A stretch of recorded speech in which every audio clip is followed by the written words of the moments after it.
நவராத்திரி பண்டிகை ஒவ்வொரு மாநிலத்துல ஒவ்வொரு விதமா கொண்டாடுறாங்க. இப்போ நாம இந்த வீடியோல இருந்து 9 நாளும் ஆதிசக்திய என்னென்ன வடிவத்துல எல்லாம் வழிபடுறாங்கிறத ஒவ்வொரு வீடியோலையும் பார்த்து தெரிஞ்சுக்கலாம். முதல் நாள் அம்பால சைலபுத்ரி என்று அழைக்கப்படுகிறார். புத்ரி என்றால் மகள், ஷைலா என்றால் மலை. அவள் மலைகளின் கடவுளான ஹிமாலயன் மகள். ஷைலபுத்ரி சிவனின் மனைவி. அவளுக்கு விநாயகர், முருகர் என்று 2 மகன்கள் இருந்தனர். ஷைலபுத்ரி அவதாரத்தின் காரண கதை என்னங்கிறத நாம இப்போ தெரிஞ்சுக்கலாம். தேவி சதி தக்ஷ பிரஜாபதி ராஜாவின் மகளாவார்.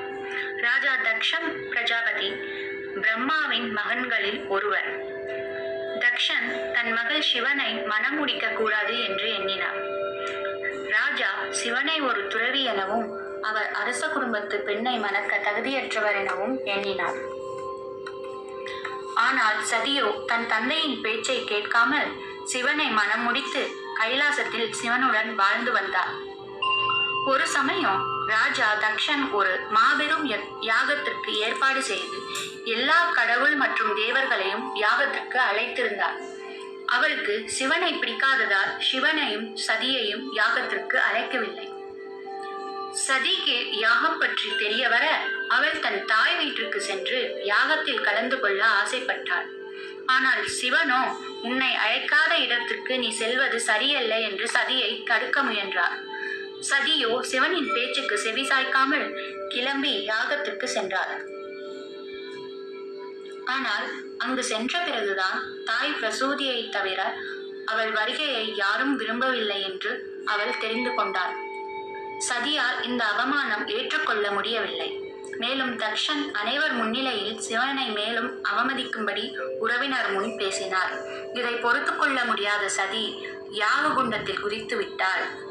இந்த செய்தி சிவனின் காதை சென்றடைய கோபம் கொண்ட சிவன் வீரபத்ரனை அழைத்து தக்ஷனை அழிக்கும்படி ஆணையிட்டார்.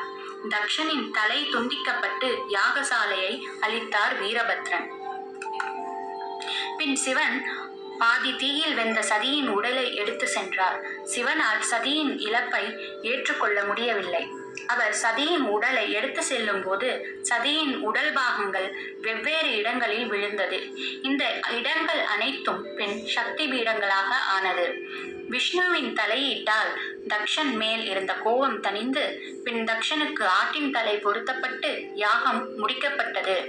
சதி தன் அடுத்த பிறவியில் ஹிமாலய மகளாக பிறந்து ஷைலபுத்ரி என்று அழைக்கப்பட்டார். அவளை பார்வதி, ஹேமாவதி என்றும் அழைத்தனர்.